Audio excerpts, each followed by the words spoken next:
Hello and welcome to the sideboard here at Star City Games Nashville. My name is Ruben Bressler and I am joined by Robbie Cordell. We saw Robbie on camera earlier today. Some of you may know Robbie. You may have heard the name. Where might folks have heard you from? I top-aided GP Nashville last year.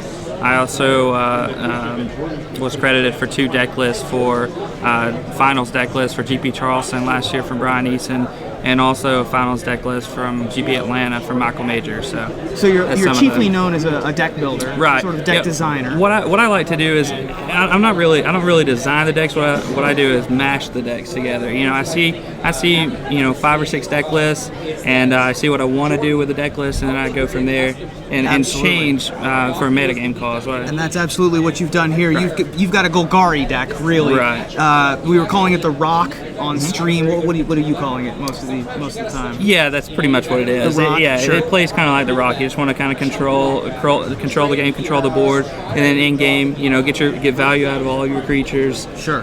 Like a troll aesthetic kind of, exactly. feel. Let's talk about those creatures, because these are some creatures that don't typically get seen together. Right. Thragtusk and Geralt's Messenger in the deck together alongside Desecration Demon and Disciple of Bolas, which is a nice surprise. Yeah, I actually, in my feature match just now, Chris, after game 1, he said Geralt's Messenger doesn't really fit in the deck, and he hadn't seen Disciple yet. So next turn I played Disciple, he said, makes sense. Yeah. Really just trying to get value out of everything. In round 2, I had Garrick active with, and I was just sacking messengers to go get more messengers. Nice. He was playing bug aggro and I was playing this, so really we're just trying to get value out of our creatures, and so I just started chaining, trying to get some life loss. Now, speaking of Garrick Relentless, you have 2 Planeswalkers in the deck, Liliana of the Veil, and you have one of Garrick Relentless. Garrick Relentless seems to be the card of the tournament so far. It's really good. If I was going to add something to the deck, I would add at least 1 more, maybe 2 more copies of Garrick Relentless. Now, of the 5 abilities on both Garrick Relentless and Garrick the Veil Cursed, the flip side of Garrick, what's the best for this deck? You can obviously get value out of all 5. The best is definitely once it flips, sacking creatures to get another creature. I have Thragtusk and Geralt's Messenger that I want to sack to get another, chain creatures is really what I want to do.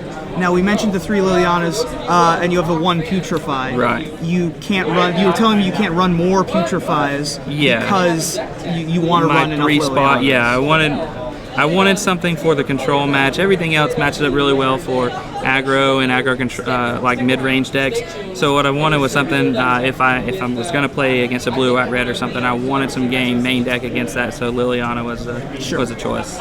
You also have Mutilate, which is a card that we haven't seen a ton of. I really wanted this card to be like the breakout success of the last Pro Tour, and no one really played it. Conley, I think, played it. Conley Woods played it to a top 16 finish. Hasn't really had its day in the sun in this format yet, but you're playing it. I think you have 14 basic swamps. And then 4 overgrown tombs. And 4 overgrown tombs, so you're able to get it up. Right, yeah. What Conley did, he used the Crypt Gas. This is kind of a branch off from Conley's deck. But what I did was, use Thragtusk and things like that, kind of gain more value.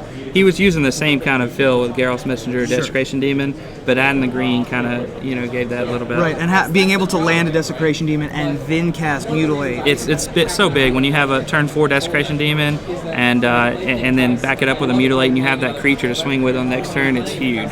Now, something that might surprise people about your deck list is you have a ton of card draw in this deck. Right. You have not only do you have the Garrick Search your library for a creature ability, you also have 4 Sign in Blood. Yeah. You have 2 of a card that people probably haven't seen in main decks, which is Cremate. Yeah.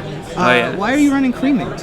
With Dragon's Maze, everybody switched to like the white, red, black, and in addition to the green, white, black Reanimator.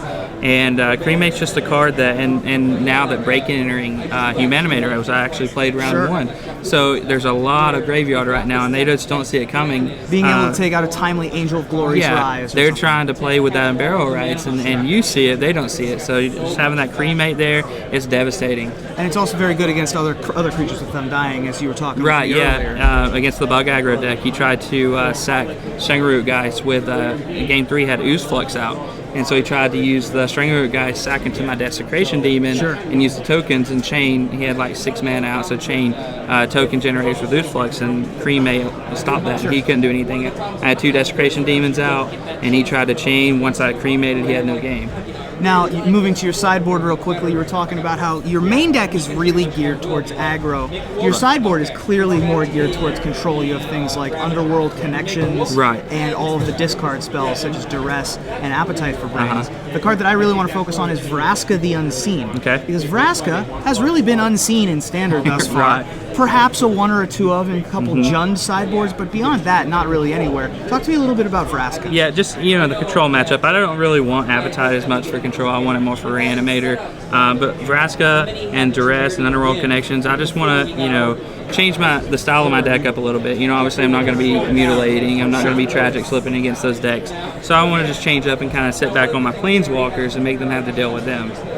So. Excellent. And you're undefeated right now. You're 3-0. Right. You had a feature match against Christopher Anderson earlier, and you've played 3 different decks so far. Right.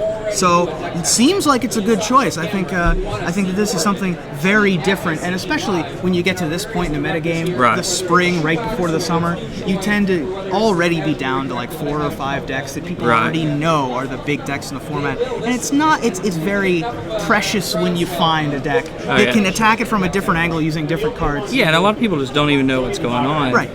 You know, they see Desecration Demon, they're like, oh. Exactly. It's been months since they've seen Geralt's Messenger. Right. So, well, this looks like a ton of fun, and I wish you luck going forward, Robbie. Thank you so much for joining me. Thank you.